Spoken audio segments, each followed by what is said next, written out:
नमस्कार। आप सभी का हिंदी ज्ञान यूट्यूब चैनल पर फिर से स्वागत है।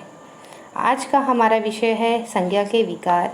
आज हम संज्ञा के विकार के अंतर्गत लिंग, वचन और कारक के बारे में जानकारी प्राप्त करेंगे। संज्ञा एक विकारी शब्द है। प्रयोग करते समय इसके रूपों में लिंग, वचन और कारक के कारण विकार अर्थात परिवर्तन आ जाता है। संज्ञा के विकार के अंतर्गत सर्वप्रथम हम लिंग के बारे में जानकारी प्राप्त करेंगे। लिंग का अर्थ है चिन्ह, अर्थात शब्द के जिस रूप से हमें यह पता चले कि वह स्त्री जाति का है अथवा पुरुष जाति का है, व्याकरण में उसे हम लिंग कहते हैं। जैसे लड़का पिता पुरुषवाची है और लड़की माता स्त्रीवाची है। लिंग के दो भेद होते हैं, स्त्रीलिंग और पुल्लिंग, जबकि संस्कृत में हिंदी के तीन भेद होते हैं, पुल्लिंग, स्त्रीलिंग और नपुंसकलिंग। लेकिन हिंदी में हमारे यहाँ दो ही लिंग माने जाते हैं, पुल्लिंग और स्त्रीलिंग। पुरुष जाति का बोध कराने वाले शब्दों को हम पुल्लिंग कहते हैं, जैसे राम, घोड़ा, वृक्ष इत्यादि। इसी प्रकार से स्त्री जाति शब्दों का बोध कराने वाले शब्दों को हम स्त्रीलिंग कहते हैं, जैसे माता, कमला, गाय, धरती इत्यादि। अब हम लिंग व्यवस्था, लिंग के बारे में किस प्रकार से निर्णय करते हैं, इसके बारे में हम जानकारी प्राप्त करेंगे। कुछ प्राणीवाचक संज्ञाएं ऐसी होती हैं जो लिंग और पुल्लिंग और स्त्रीलिंग दोनों में समान रूप से प्रयोग की जाती हैं। इनमें हम पहचान करने के लिए या भेद करने के लिए इसके आगे हम नर पुल्लिंग के आगे और मादा स्त्रीलिंग के आगे लगा देते हैं, जैसे नर उल्लू, मादा उल्लू, नर गेंडा, मादा गेंडा इत्यादि। कुछ शब्द सदैव स्त्रीलिंग में ही प्रयुक्त होते हैं, इन्हें हम नित्य स्त्रीलिंग कहते हैं, जैसे मछली, मक्खी, छिपकली, तितली इत्यादि। कुछ शब्द सदैव पुल्लिंग में ही प्रयुक्त होते हैं, इन्हें हम नित्य पुल्लिंग कहते हैं, जैसे खटमल, उल्लू, मगर, बाज इत्यादि। कुछ प्राणीवाचक संज्ञा शब्दों का प्रयोग केवल स्त्रीलिंग में होता है, जैसे नर्स, सती, धाय इत्यादि। कुछ संज्ञा शब्द ऐसे हैं जो पुरुष जाति के लिए प्रयुक्त होने पर पुल्लिंग और स्त्री जाति के लिए प्रयुक्त होने पर स्त्रीलिंग माने जाते हैं। इन्हें हम अंग्रेजी भाषा में कॉमन जेंडर भी कहते हैं, जैसे प्रधानमंत्री, राष्ट्रपति, डॉक्टर, टीचर, मैनेजर, सर्जन इत्यादि। आकारांत शब्द प्रायः पुल्लिंग होते हैं। जिन शब्दों के पीछे जैसे कपड़ा, दरवाज़ा, लोटा, गमछा इत्यादि। देशों के नाम, पर्वतों के नाम और ग्रहों के नाम, अनाजों के नाम, वृक्षों के नाम, दिनों के नाम प्रायः पुल्लिंग होते हैं, जैसे भारत, चीन, अमेरिका, हिमालय, अरावली, मंगलवार, बुधवार, गेहूँ, चावल, मक्का,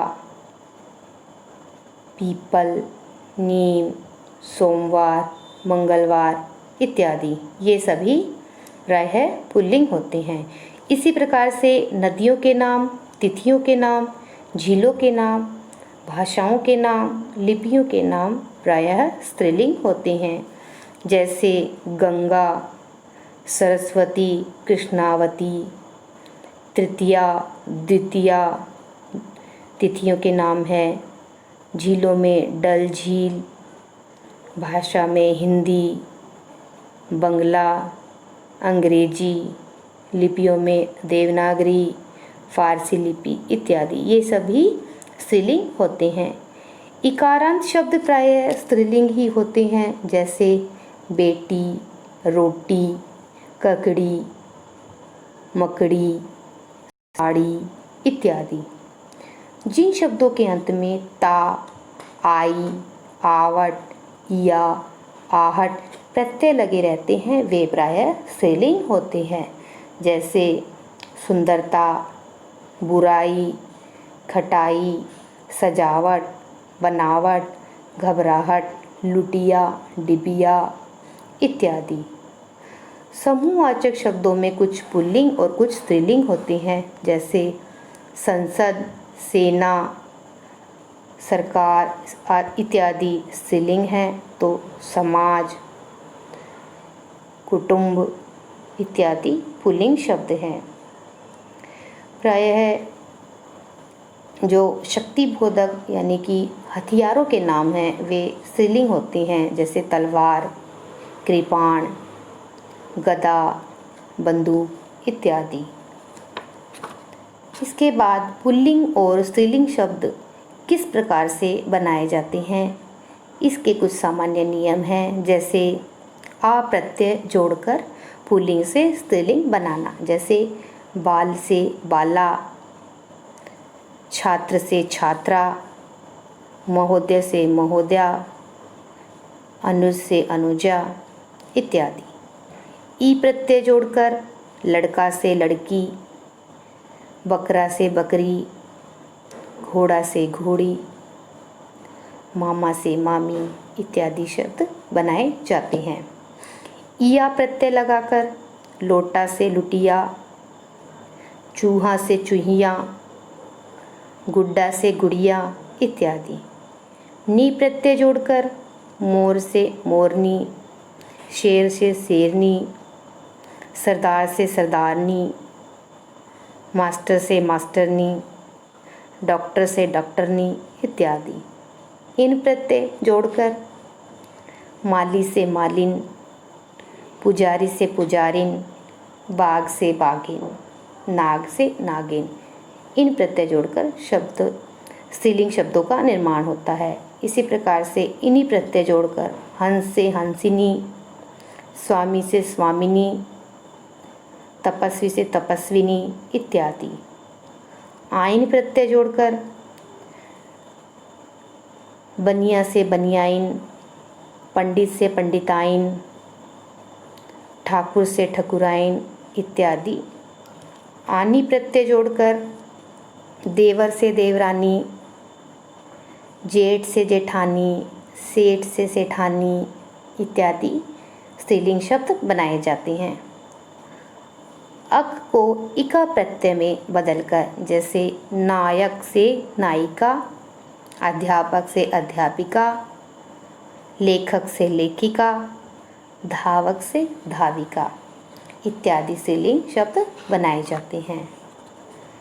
मान और वान को क्रमशः मति और वति में बदल दिया जाता है जब हम स्त्रीलिंग का निर्माण करते हैं, जैसे धनवान से धनवती, रूपवान से रूपवती, शक्तिमान से शक्तिमती, बुद्धिमान से बुद्धिमती इत्यादि।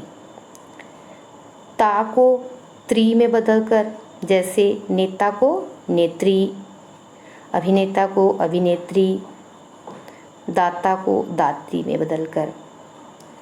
कुछ शब्द विशेष हैं जिनका स्त्रीलिंग में निम्नलिखित रूप बन जाता है, जैसे नर से मादा, माता से पिता, भाई से बहन, सम्राट से सम्राज्ञी, ससुर से सास, वर से वधू इत्यादि।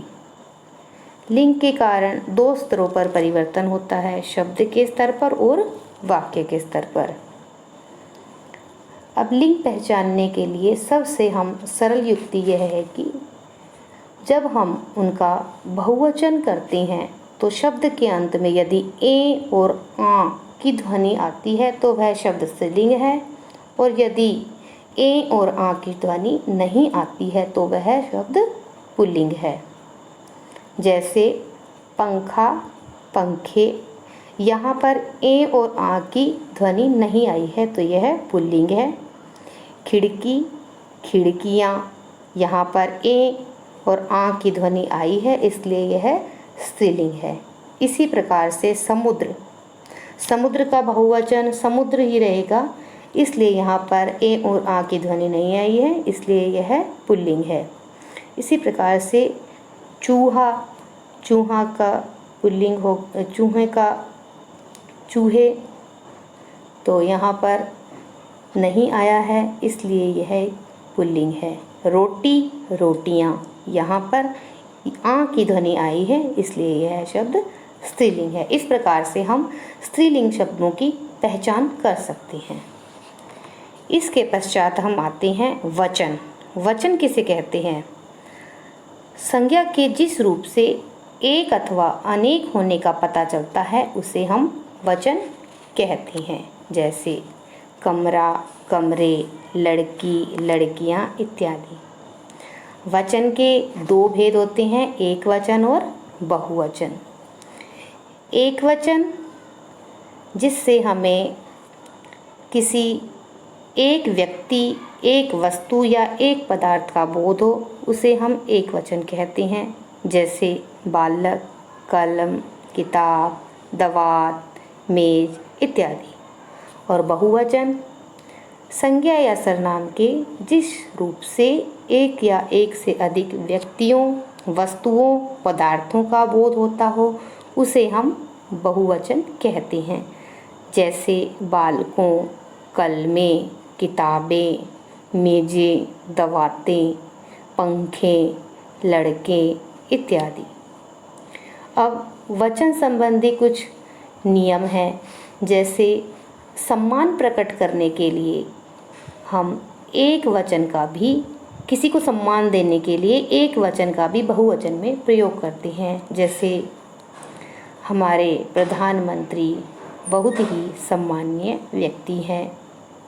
हमारे प्रधानाचार्य जी बहुत ही बुद्धिमान व्यक्ति हैं। यहाँ हम सम्मान प्रकट करने के लिए एक वचन में भी बहुवचन का प्रयोग करते हैं। कुछ शब्द ऐसे होते हैं जो सदैव बहुवचन में ही प्रयोग किए जाते हैं। जैसे आंसू, होश, दर्शन, प्राण, हस्ताक्षर इत्यादि। और कुछ शब्द सदैव एक वचन में ही प्रयोग किए जाते हैं। जैसे जनता, सोना, भीड़ इत्यादि। जैसे नेताजी को देखने के लिए भीड़ उमड़ पड़ी, उस खदान में बहुत सा सोना है। यहाँ पर इन शब्दों का एक वचन में ही प्रयोग किया जाता है। अब वचन परिवर्तन संबंधी कुछ नियम हैं। जैसे एक वचन से बहुवचन कैसे बनाते हैं। जैसे अंत में आ हो तो उसका आ का ए हो जाता है। कमरा, कमरे, बकरा, बकरे, लड़का, लड़के इत्यादि।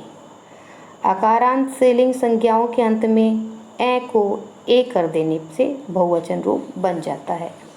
जैसे रात, रातें, चादर, चादरें, मेज, मेजें इत्यादि। इकारांत स्त्रीलिंग संज्ञाओं के अंत में या जोड़ देने से बहुवचन बन जाता है। जैसे लड़की, लड़कियां, तिथि, तिथियां, रीति, रीतियां, नारी, नारियां, मकड़ी, मकड़ियां, रोटी, रोटियां इत्यादि।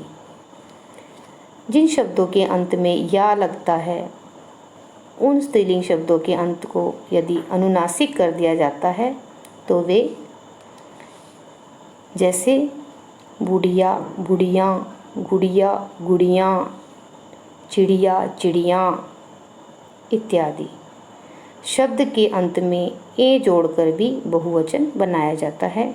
जैसे माता, माताएं, माला, मालाएं, कला, कलाएं इत्यादि।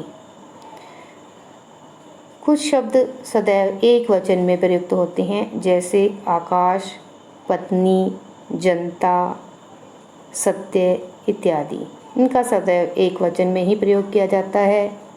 और कुछ शब्द ऐसे होते हैं जैसे प्राण, आंसू, होश, दर्शन, हस्ताक्षर इत्यादि ये सदैव बहुवचन में ही प्रयोग किए जाते हैं। अब बहुवचन बनाते समय सर्वप्रथम इस बात का ध्यान रखा जाता है, जब भी इनका वाक्य में प्रयोग किया जाता है तो इन्हें का आँख, आँखें, आँखों, तो बहुवचन में आँखों रूप का प्रयोग किया जाता है, यानी कि खे रूप का। यदि हम इसे केवल शब्दों का बहुवचन पूछते हैं तो आँखें प्रयोग किया जाता है। इसी प्रकार से घोड़ा, घोड़े, घोड़ों। यदि हम वाक्य में प्रयोग करते हैं तो इसका घोड़ों रूप प्रयोग किया जाएगा, और यदि हम शब्द के रूप में बहुवचन पूछते हैं तो उसका हम घोड़े रूप का प्रयोग करते हैं। इसके पश्चात हम आते हैं कारक। कारक किसे कहते हैं? कारक का शाब्दिक अर्थ है क्रिया को चलाने वाला। वाक्य में प्रयुक्त संज्ञा या सर्वनाम शब्दों का क्रिया के साथ जो संबंध होता है उसे हम कारक कहते हैं। इस संबंध को प्रकट करने के लिए जो चिन्ह प्रयोग किए जाते हैं उन्हें हम कारकीय चिन्ह कहते हैं। इन कारकीय चिन्हों को हम विभक्ति या परसर्ग भी कहते हैं। कारक के भेद। कारक के 8 भेद होते हैं। कर्ता कारक, कर्म कारक, करण कारक, संप्रदान कारक, अपादान कारक, संबंध कारक, अधिकरण कारक और संबोधन कारक। इनकी विभक्तियाँ, कारकीय चिन्हों की विभक्तियाँ ने, को, से, में, पर, रा, रे, री इत्यादि। जैसे कर्ता कारक की विभक्ति ने, कर्म कारक की को, करण से, संप्रदान के लिए, अपादान से, संबंध का के, की, रा, रे, री, अधिकरण में, पर, संबंध हे, अरे। इसके पश्चात आते हैं कारक में सर्वप्रथम कर्ता कारक किसे कहते हैं? कर्ता कारक, कर्ता का अर्थ है काम को करने वाला। वाक्य में काम के करने वाले को कर्ता कहते हैं। यहाँ पर कर्ता कारक के साथ ने विभक्ति का प्रयोग किया जाता है। जैसे राम ने पत्र लिखा। कई बार यह विभक्ति रहित भी होता है, जैसे बालक पत्र लिखता है। कर्म कारक की विभक्ति है को। शब्द के जिस रूप से क्रिया का फल पड़ता है उसे हम कर्म कारक कहते हैं।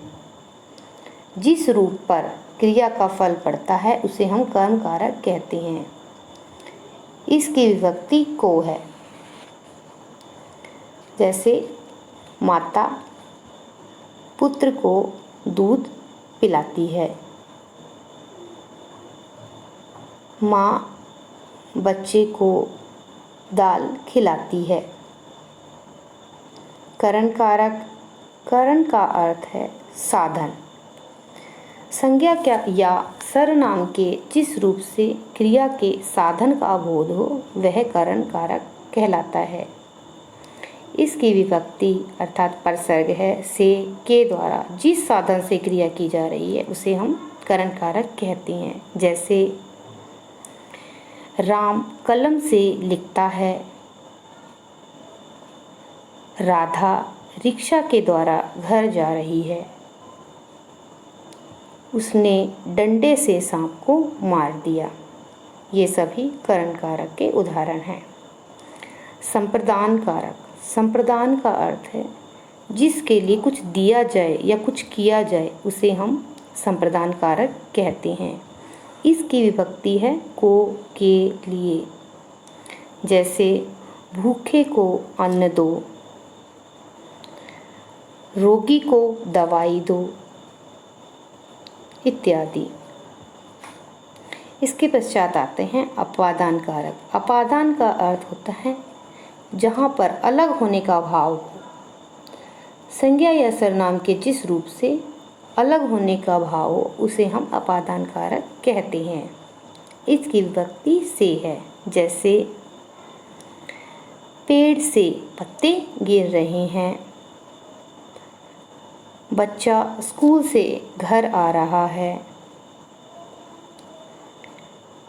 पिताजी घर से निकल गए हैं, इत्यादि। इसके पश्चात आते संबंध कारक। संबंध का अर्थ है जहाँ पर किसी व्यक्ति या पदार्थ का किसी दूसरे व्यक्ति या पदार्थ से संबंध होने का बोध हो। इसके विभक्ति चिन्ह है का, के, की, रा, रे, री। जैसे यह मेरा घर है, तुम्हारा भाई कब आएगा, मोहन के पिताजी अध्यापक हैं, मेरी माताजी अध्यापिका हैं, इत्यादि। अधिकरण कारक। अधिकरण का अर्थ है क्रिया का आधार या आश्रय। शब्द के जिस रूप से क्रिया के आधार या आश्रय का बोध हो उसे हम अधिकरण कारक कहते हैं। इसकी विभक्ति में, पर है। जैसे पिताजी घर में हैं, मेज पर पुस्तक रखी है, इत्यादि। इसके पश्चात आते हैं संबोधन कारक। संज्ञा के जिस रूप से किसी को संबोधित किया जाए अथवा पुकारा जाए उसे हम संबोधन कारक कहते हैं। इसकी विभक्ति है हे, अरे, ओ। हे ईश्वर, हम पर दया करना। अरे लड़के, इधर मत खेलो। अरे तुम इतने दिन कहाँ थे। ये सभी संबोधन कारक के उदाहरण हैं।